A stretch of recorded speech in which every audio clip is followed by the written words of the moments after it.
क्या सोच वहाँ लड़ रही है, मोदी जी के सामने लड़ रही है, इनकी अपनी औकात है। सिटिंग प्राइम मिनिस्टर के आगे एक आम नागरिक की तरह लड़ना, मुझे तो नहीं लगता वहाँ पे एक सफलता मिलेगी।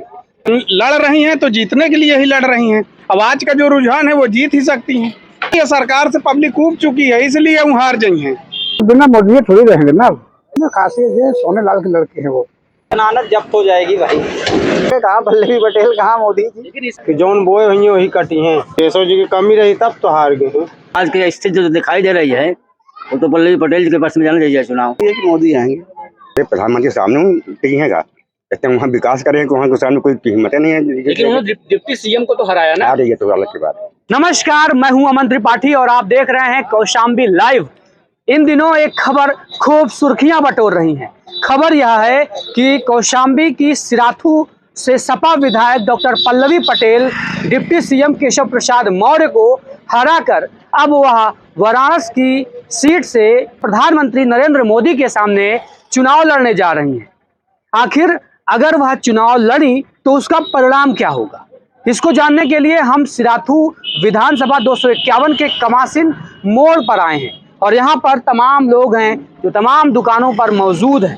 हम इन लोगों से इनकी राय इसलिए जानेंगे क्योंकि यही डॉक्टर पल्लवी पटेल ने पहला चुनाव लड़ा था और जीत दर्ज की थी। यहाँ के लोगों ने उन्हें खूब देखा और पसंद किया है। आखिर उनके अंदर ऐसा गट्स है कि वह बनारस जाके देश के प्रधानमंत्री के सामने चुनाव लड़ पाएंगी, क्या वह परिणाम को बदल पाएंगी। यहाँ के लोग कुछ ना कुछ जरूर अपना अंदाज और अपना गेस दे पाएंगे, जिसको हम आप तक पहुँचाने का प्रयास करते हैं। चलिए यहाँ के लोगों से बातचीत करते हैं।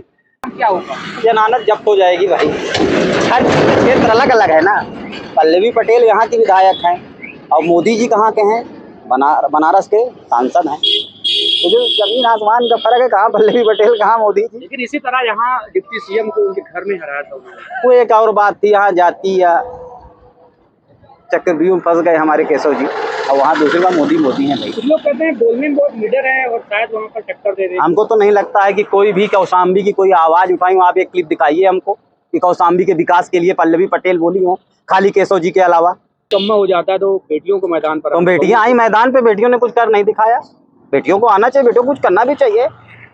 बेटियों को करना चाहिए, कौशाम्बी के लिए करना चाहिए। अपने काकात में अब सिराथू तहसील के लिए उन्होंने क्या किया बताइए? एक भी विकास कार्य बताइए पल्लवी पटेल का। मैं आपसे पूछता हूँ, एक कार्य बताइए पल्लवी पटेल द्वारा आया तहसील के लिए। तो क्या लगता है बनारस में शून्य जमानत जब्त है सर। क्या लगता है आपको? परिणाम ये आएगा कि वहाँ की जनता परिणाम बता सकती है। बाकी तो लड़ रही हैं तो जीतने के लिए ही लड़ रही हैं। अब आज का जो रुझान है वो जीत ही सकती हैं।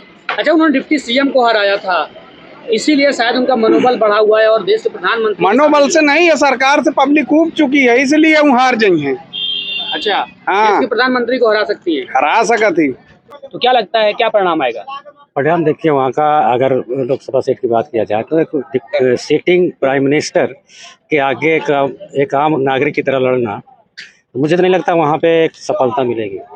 लेकिन ये एक मतलब हिम्मत की बात है कि एक हिम्मत के लिए तो कोई भी लड़ने के लिए तो हमारे यहाँ भी लड़ जाते हैं लोग। डिप्टी सीएम के सामने लड़ गए, उप मुख्यमंत्री के सामने लड़े, एक छोटा सा काम करने वाला आदमी। लड़ने के लिए तो स्वतंत्र हर आदमी कोई लड़ सकता है। लेकिन कुछ लोगों का कहना है कि उन्होंने डिप्टी सीएम को हराया उन्हीं के घर में, तो हो सकता है शायद डिप्टी सीएम का हराने का तात्पर्य अलग था और वहाँ का मैटर अलग था। क्या अलग बताएंगे? अलग था, कुछ जो है कुछ उनके कर्मों का नतीजा था, उनके घर वालों का, जिसके कारण वो हावी हो गई। बाकी और कुछ नहीं था यहाँ पे। तो बाकी वहाँ पे क्या लगता है पल्लवी पटेल? नहीं, वहाँ पे तो असंभव है। वहाँ संभव। क्या नाम है भाई साहब? विनोद कुमार गुप्ता सिरा। हमारा नाम अंकित दुबे है। ये बताइए, खबर इस समय खूब सुर्खियां बटोर रही है कि देश के प्रधानमंत्री के सामने वाराणसी की लोकसभा सीट में यहाँ की विधायक डॉक्टर पल्लवी पटेल चुनाव लड़ेंगी। अगर ऐसा सच में हो जाता है और वो चुनाव लड़ती हैं तो क्या परिणाम होगा? इसका परिणाम ज़्यादा असर यहाँ पे नहीं पड़ेगा, क्योंकि यहाँ पे जो है लोकप्रिय प्रधानमंत्री जी हैं। दूसरी बात, उनका जो है एक प्रधानमंत्री जी का जो 70 सालों में नहीं हुआ वो अब हो रहा है। तो इस वजह से प्रधानमंत्री जी का यहाँ लोगों के, छोटे छोटे बच्चों के, सभी युवाओं के, सभी लोगों के दिलों में वो छाए हुए हैं। तो दूसरी बात, वो सभी लोग जानते हैं, सभी के दिलों में ये है कि कौन क्या अच्छा काम कर रहा है। दूसरी बात, वो लोग सभी जनता अब समझदार हो चुकी है कि विकास हो रहा है या नहीं। विकास हो रहा है तभी लोग जो है यहाँ से ज़्यादा कोई असर पड़ेगा नहीं, पल्लवी जी हो चाहे जो हो, क्योंकि विकास हो रहा है। लोग जानते हैं कि भारतीय जनता पार्टी बहुत अच्छे से विकास को आगे बढ़ाने में कार्य कर रही है। जो उन्होंने वादा किया था 22 में केशव जी को जब हराया था, क्या कुछ यहाँ पे उन्होंने काम किया, कुछ ऐसा दिख रहा है? नहीं, विकास तो कुछ काम वाम तो दिख नहीं रहा। जब से चुनाव जीती है तब से आप ही देख ही रहे हैं। एक बात की थी चुनाव के समय कि जब बेटा निकम्मा हो जाता है तो बेटियों को मैदान में आना पड़ता है, क्या कुछ ऐसा मैदान में आई, कुछ दिखा ऐसा? नहीं, ऐसा तो कुछ नहीं। चुनाव जीतने के बाद अपने जहाँ भी गई वो दिखाई भी नहीं देती। लुप्त हो चुकी है, विलुप्त तो समझिए, विलुप्त हो चुकी है। बाकी तो क्या है, बाकी विकास तो भारतीय जनता पार्टी की कर रही है। केशव प्रसाद मौर्य जी के ये जो वहाँ से अच्छा, आप इतना विकास कर रहे हैं, अगर आप इतना विकास हुआ था तो केशव जी हार क्यों गए? नहीं, विकास तो केशव जी के हारने का जो कारण है वो कुछ अंदरूनी रहा होगा कुछ पार्टी से। बाकी हारने का तो कोई ज़्यादा विशेष कारण है नहीं है, अंदरूनी रहा है। बाकी जनता अपने विचार है, जनता के विचार है, जनता जो फैसला देती है उसे तो मंजूर करना ही पड़ेगा।